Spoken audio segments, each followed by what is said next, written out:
ان کے قومی یا نسلی یا وطنی ہونے کی کوئی وجہ نہیں۔ قومیں اور نسلیں ان اصولوں کے تحت اپنی خصوصیات کا اظہار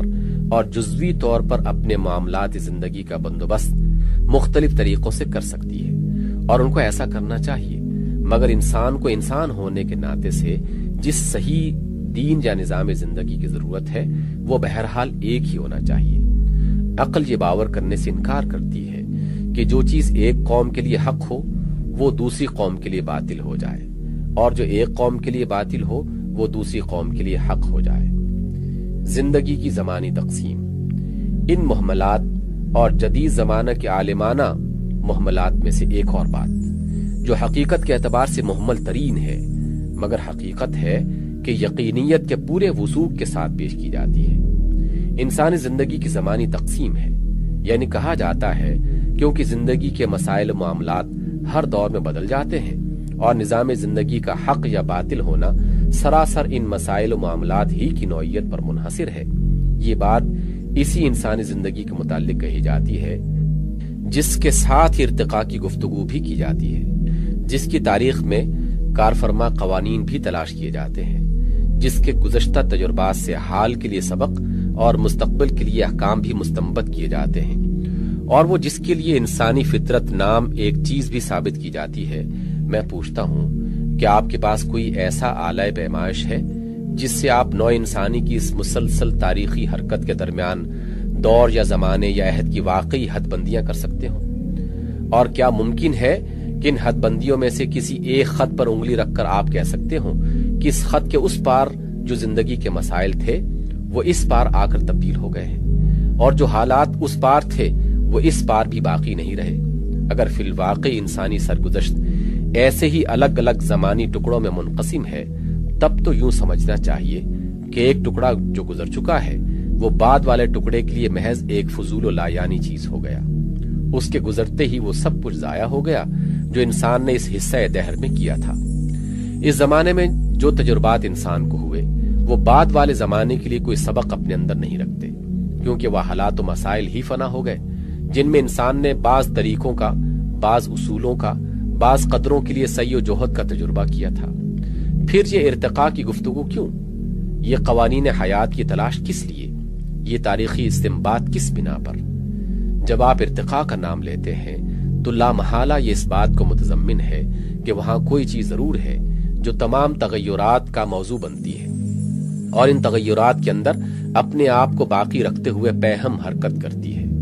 جب آپ قوانین حیات پر بحث کرتے ہیں تو یہ اس بات کو مستلزم ہے کہ ان ناپائیدار حالات میں، ان رواں دواں مظاہر میں، ان بننے اور بگڑنے والی صورتوں میں کوئی پائیدار اور زندہ حقیقت بھی ہے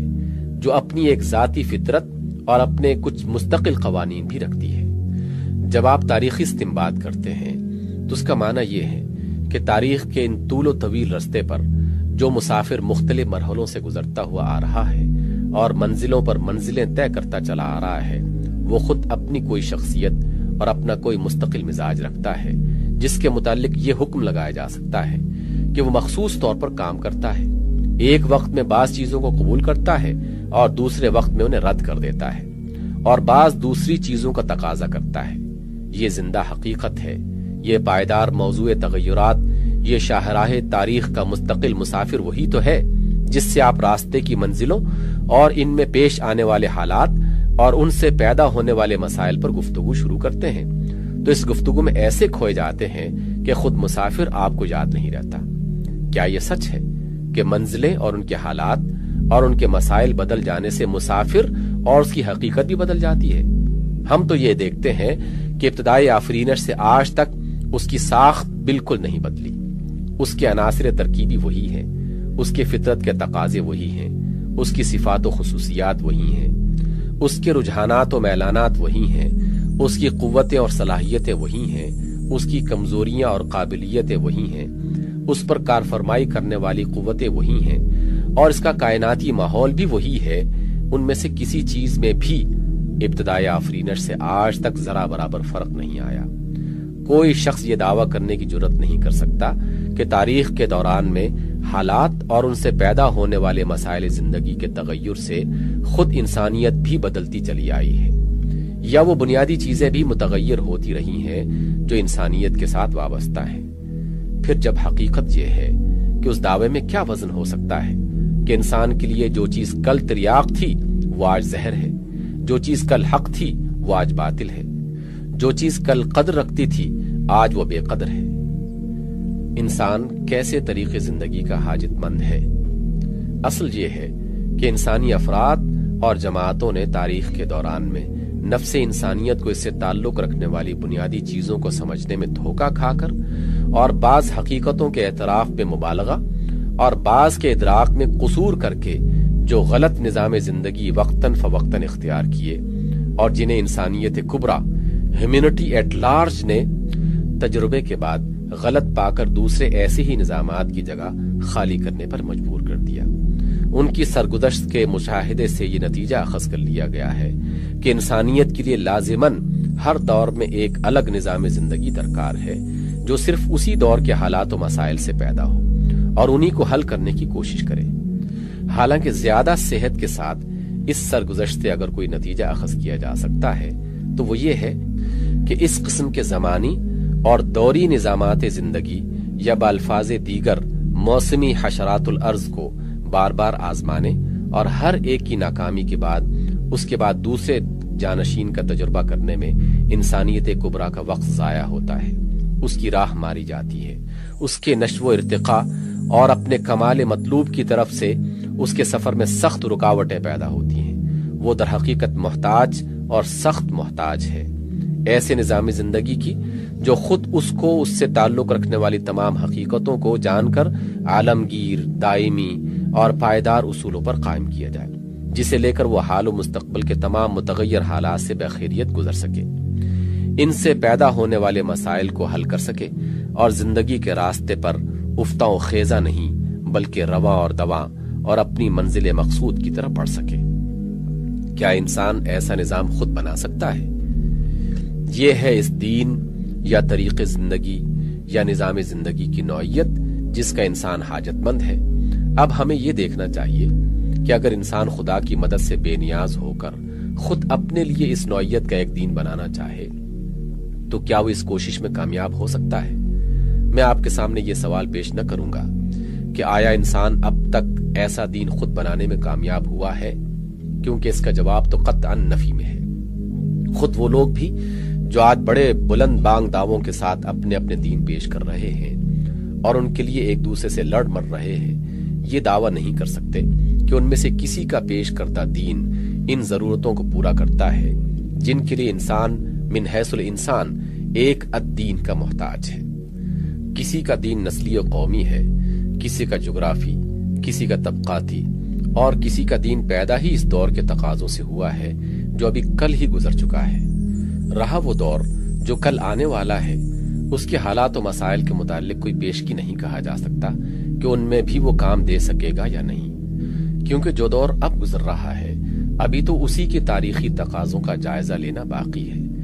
اس لیے میں سوال یہ نہیں کر رہا کہ انسان ایسا دین بنانے میں کامیاب ہوا ہے یا نہیں، بلکہ یہ میں کہہ رہا ہوں کہ کامیاب ہو سکتا ہے یا نہیں۔ یہ ایک نہایت اہم سوال ہے جس سے سرسری طور پر بحث کرنا مناسب نہیں۔ یہ انسانی زندگی کے فیصلہ کن سوالات میں سے ایک ہے، اس لیے پہلے خوب اچھی طرح سمجھ لیجئے کہ وہ چیز کیا ہے جسے وضع کرنے کا سوال درپیش ہے، اور اس شخص کی قابلیتیں کیا ہیں جس کے متعلق پوچھا جا رہا ہے کہ وہ اس کو وضع کر سکتا ہے یا نہیں۔ الدین کی نوعیت۔ انسان کے لیے جس الدین کی ضرورت میں نے ابھی ثابت کی ہے، اس سے مراد کوئی ایسا تفصیلی ضابطہ نہیں جس میں ہر زمانے اور ہر قسم کے حالات کے لیے تمام چھوٹے بڑے جزیات تک مرتب ہوں، اور جس کی موجودگی میں انسان کا کام صرف اس کے مطابق عمل کرنا ہو، بلکہ دراصل اس سے مراد ایسے ہماگیر ازلی و ابدی اصول ہے جو تمام حالات میں انسان کی رہنمائی کر سکے، اس کی فکر و نظر، سعی و جہد اور پیش قدمی کے لیے صحیح رخ متعین کر سکے، اور اسے غلط تجربات میں وقت اور محنت اور قوت ضائع کرنے سے بچا سکے۔ اس غرض کے لیے سب سے پہلی ضرورت یہ ہے کہ انسان کو اس بات کا علم، قیاس و گمان نہیں بلکہ علم ہو کہ اس کی اور کائنات کی حقیقت کیا ہے اور اس کائنات میں اس کی حیثیت کیا ہے۔ پھر وہ اس بات کے جاننے کا، سمجھ بیٹھنے کا نہیں بلکہ جاننے کا حاجت مند ہے کہ آیا زندگی بس یہی دنیا کی زندگی ہے یا یہ پوری زندگی کا ایک ابتدائی حصہ ہے؟ آیا سفر بس پیدائش سے لے کر موت تک کی مسافت کا ہے یا یہ پورے سفر میں سے محض ایک مرحلہ ہے؟ پھر اس کے لیے ناگزیر ہے کہ ایک ایسا مقصد زندگی اس کے لیے متعین ہو جو حقیقت کے اعتبار سے نہ کہ محض خواہش کی بنا پر واقعی حیات انسانی کا مقصود ہو، جس کے لیے دراصل انسان پیدا کیا گیا ہو، اور جس کے ساتھ ہر فرد، ہر مجموعہ افراد اور بحیثیت کلی تمام انسانیت کے مقاصد تمام زمانوں میں بلا کسی تصادم و مزاحمت کے ہم آہنگ ہو سکے۔ پھر اس کو اخلاق کے ایسے پختہ اور ہماگیر اصولوں کی ضرورت ہے جو اس کی فطرت کے تمام خصوصیات کے ساتھ مناسبت بھی رکھتے ہوں اور تمام ممکن حالات پر نظری اور عملی حیثیت سے منطبق بھی ہو سکتے ہوں، تاکہ وہ انہی اصولوں کی بنیاد پر اپنی سیرت کی تعمیر کر سکے، انہی کی رہنمائی میں سفر زندگی کی ہر منزل میں پیش آنے والے مسائل کو حل کر سکے، اور کبھی اس خطرے میں مبتلا نہ ہو کہ تغیر پذیر حالات و مسائل کے ساتھ اس کے اخلاقی اصول ٹوٹتے اور بنتے چلے جائیں اور وہ محض ایک بے اصولہ اور نرا ابن الوقت بن کے رہ جائے۔ پھر اس کو تمدن کے لیے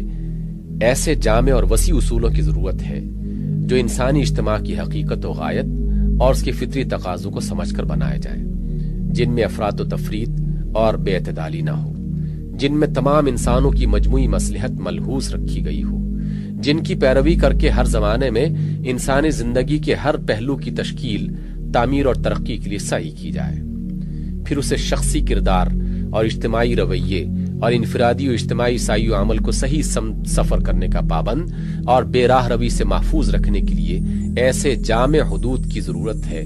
جو شاہراہ زندگی پر نشانات راہ کا کام دے سکے اور ہر موڑ، ہر دوراہے، ہر خطرناک مرحلے پر اسے آگاہ کر دیں کہ تیرا راستہ ادھر نہیں بلکہ ادھر ہے۔ پھر اس کو چند ایسے عملی ضابطوں کی ضرورت ہے جو اپنی نوعیت کے اعتبار سے دائمی اور عالمگیر پیروی کے قابل ہوں اور انسانی زندگی کو اس حقیقت نفس الامری، اس معال زندگی، اس مقصد حیات، ان اصول اخلاق، ان اصول تمدن اور ان حدود عمل سے ہمیشہ وابستہ رکھیں جن کی تعین اس الدین میں کی گئی ہو۔ یہ ہے وہ چیز جسے وضع کرنے کا سوال درپیش ہے۔ اب غور کیجئے، کیا انسان ایسے ذرائع رکھتا ہے جن سے وہ خود اپنے لیے ایک ایسا الدین وضع کر سکے؟ انسانی ذرائع کا جائزہ۔ انسان کے پاس اپنا دین یا طریق زندگی اخذ کرنے کے ذرائع 4 سے زیادہ نہیں ہیں۔ پہلا ذریعہ خواہش ہے، دوسرا ذریعہ عقل ہے، تیسرا ذریعہ مشاہدہ و تجربہ ہے، چوتھا ذریعہ پچھلے تجربات کا تاریخی ریکارڈ ہے۔ غالباً ان کے سوا کسی 5ویں ذریعے کی نشاندہی نہیں کی جا سکتی۔ ان 4 ذرائع کا جتنا ممکن جائزہ لے کے آپ دیکھ سکتے ہوں دیکھیے، کیا یہ الدین کے ایجاد کرنے میں انسان کی مدد کر سکتے ہیں؟ میں نے اپنی عمر کا متعدد باحصہ اس کی تخلیق میں صرف کیا ہے اور بالآخر اس نتیجے پر پہنچا ہوں کہ یہ ذرائع الدین کی ایجاد میں تو مدد نہیں دے سکتے، البتہ اگر کوئی غیر انسانی رہنما الدین کو پیش کر دے تو اسے سمجھنے، پرکھنے، پہچاننے اور اس کے مطابق زندگی کے تفصیلی نظام کو وقتاً فوقتاً مرتب کرتے رہنے میں ضرور مددگار بن سکتے ہیں۔ خواہش۔ پہلے خواہش کو لیجئے، کیا یہ انسان کی رہنما بن سکتی ہے؟ اگرچہ یہ انسان کے اندر ایک اصلی محرک عمل ہے، مگر اس کی عین فطرت میں جو کمزوریاں موجود ہیں ان کی بنا پر یہ رہنمائی کی قابل ہرگز نہیں ہو سکتی۔ تنہا رہنمائی کرنا تو درکنار، عقل اور علم کو بھی اکثر اسی نے گمراہ کیا ہے۔ اس کو تربیت سے خواہ کتنا ہی روشن خیال بنا دیا جائے، فیصلہ جب کبھی اس پر چھوڑا جائے گا یہ بلا مبالغہ 99% حالات میں غیر مستقیم فیصلہ کرے گی، کیونکہ اس کے اندر جو تقاضے پائے جاتے ہیں وہ اس کو صحیح فیصلہ کرنے کے بجائے ایسا فیصلہ کرنے پر مجبور کرتے ہیں جس سے مطلوب کسی نہ کسی طرح جلد اور بآسانی حاصل ہو جائے۔ یہ بجائے خود خواہش نفسانی کی طبی کمزوری ہے، لہذا خواہ ایک فرد کی خواہش ہو یا ایک طبقہ کی، یا خواہش عام جنرل ول جس کا روسو نے ذکر کیا ہے، بہرحال کسی قسم کی انسانی خواہش میں بھی فطرتاً یہ صلاحیت نہیں ہے کہ ایک دین کے وضع کرنے میں مددگار بن سکے، بلکہ جہاں تک مسائل عالیہ، الٹیمیٹ پرابلمز، مثلاً حیات انسانی کی حقیقت، اس کے معال اور اس کی غایت کا تعلق ہے، ان کو حل کرنے میں وہ کسی طرح مددگار نہیں ہو سکتی۔ عقل، پھر عقل کو لیجئے، اس کی تمام بہترین صلاحیت مسلم، انسانی زندگی میں اس کی اہمیت بھی ناقابل انکار، اور یہ بھی تسلیم کہ انسان کے اندر یہ بہت بڑی رہنما طاقت ہے، لیکن قطع نظر اس سوال کے کہ انسان کے لیے الدین کس کی عقل وضع کرے گی، زید کی، بکر کی، تمام انسانوں کی، یا انسانوں کے کسی خاص گروہ کی، اس زمانے کے لوگوں کی، یا کسی پچھلے زمانے کے لوگوں کی، یا آئندہ آنے والوں کی؟ سوال صرف یہ ہے کہ بجائے خود عقل انسانی کے حدود کا جائزہ لینے کے بعد کیا آپ کہہ سکتے ہیں کہ الدین کے وضع کرنے میں اس پر اعتماد کیا جا سکتا ہے؟ اس کے تمام فیصلے منحصر ہیں اس مواد پر جو حواس اس کو فراہم کر کے دیں۔ وہ غلط مواد فراہم کر کے دیں گے تو یہ غلط فیصلہ کر دے گی، اور جن امور میں وہ کوئی مواد فراہم کر کے ہی نہ دیں، ان میں اگر یہ خود شناس ہے تو کوئی فیصلہ نہ کرے گی،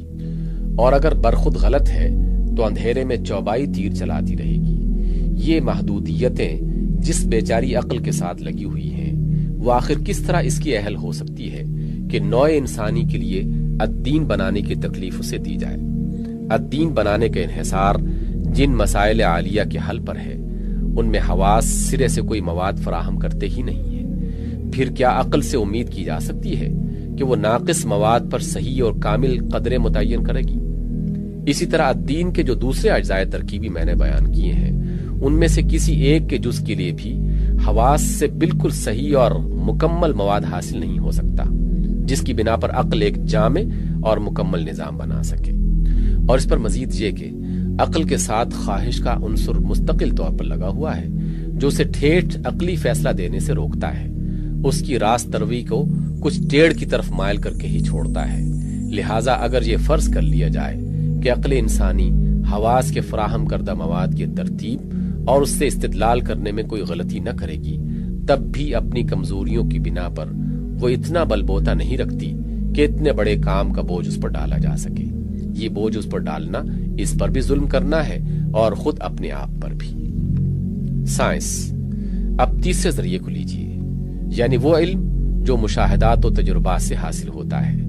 میں اس علم کی قدر و قیمت کا اعتراف کرنے میں کسی طالب علم سے پیچھے نہیں ہوں، اور نہ ذرا برابر اس کی تحقیق کرنا پسند کرتا ہوں، لیکن اس کی محدودیتوں کو نظر انداز کر کے اسے وہ وسعت دینا جو فی الواقع اسے حاصل نہیں ہے، میرے نزدیک بے علمی ہے۔